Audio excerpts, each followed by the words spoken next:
కంగారు పడగా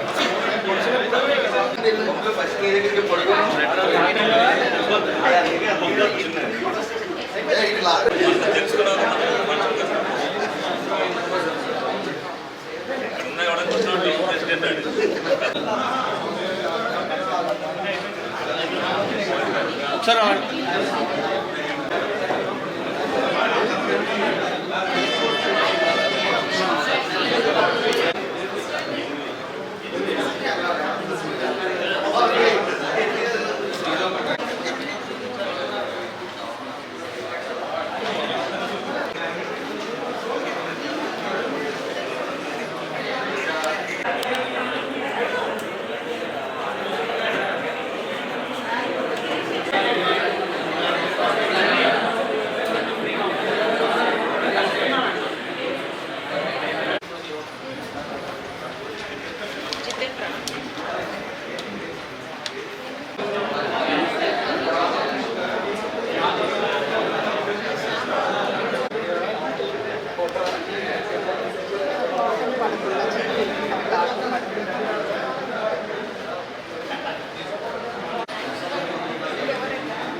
గట్టిగా రవండ్రా బాబు. మీరు ఇక్కడ నుంచి దండ happy birthday Ram Charan, happy birthday Ram Charan, happy birthday Ram Charan, happy birthday. Advance చెప్పండి.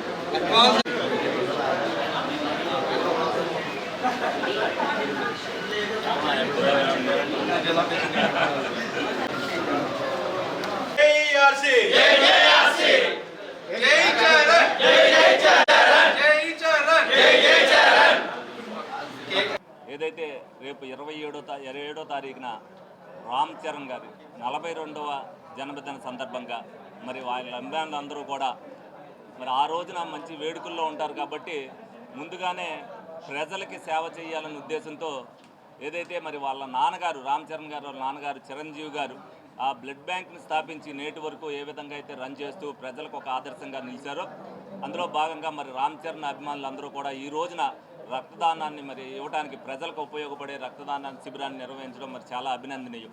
ఎందుకంటే ఆ కుటుంబంలో సేవాగుణం ఏర్పడి చిరంజీవి గారి గుణం ఏదైతే ఆయన స్థాపించారో ఆ బ్లడ్ విషయంలో కానీ అలాగే పవన్ కళ్యాణ్ గారు వచ్చిన తర్వాత పవన్ కళ్యాణ్ గారు కూడా ప్రజల కోసం రైతుల కోసం ఏ విధంగా అయితే సేవా కార్యక్రమాలకు పాల్గొంటూ జనసేన స్థాపించి మరి ప్రజా సంక్షేమం కోసం రాజకీయాల్లోకి వచ్చారో మరి వాళ్ళ అభిమానులు కూడా అందరికీ కూడా ప్రజలకి సేవ చేయాలి ఏదో విధంగా అందించాలనే ఉద్దేశంతో వాళ్ళందరినీ కూడా ఇన్స్పిరేషన్ చేస్తూ వాళ్ళు కూడా రేపొద్దున సమాజానికి ఉపయోగపడేటట్టుగానే మనం చేయాలి అనేది కూడా ప్రజల ప్రాణాలు కాపాడటానికి ఈ రక్తం ఎంత అవసరం అనేది మనం ఆపద సమయంలో చూస్తున్నాం.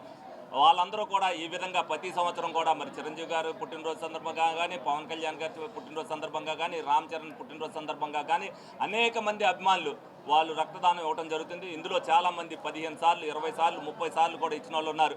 మరి వాళ్ళందరినీ కూడా అభినందిస్తూ ఇటువంటి సేవా కార్యక్రమాలు భవిష్యత్తులో ముందు అన్నీ చేయాలి. ఒక్క రక్తదానం విషయంలోనే కాదు ప్రతి ఒక్కడికి కూడా ఏదైనా ఆపద వచ్చిందనంటే దానికి కూడా వీళ్ళు ముందుంటారు.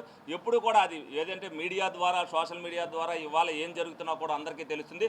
అందులో కూడా పాలు పంచుకునే నెంబర్ 1లో మరి చిరంజీవి కుటుంబ అభిమానులు ముందుండాలని చెప్పి మనస్ఫూర్తిగా కోరుకుంటూ సెలవు తీసుకుంటాం.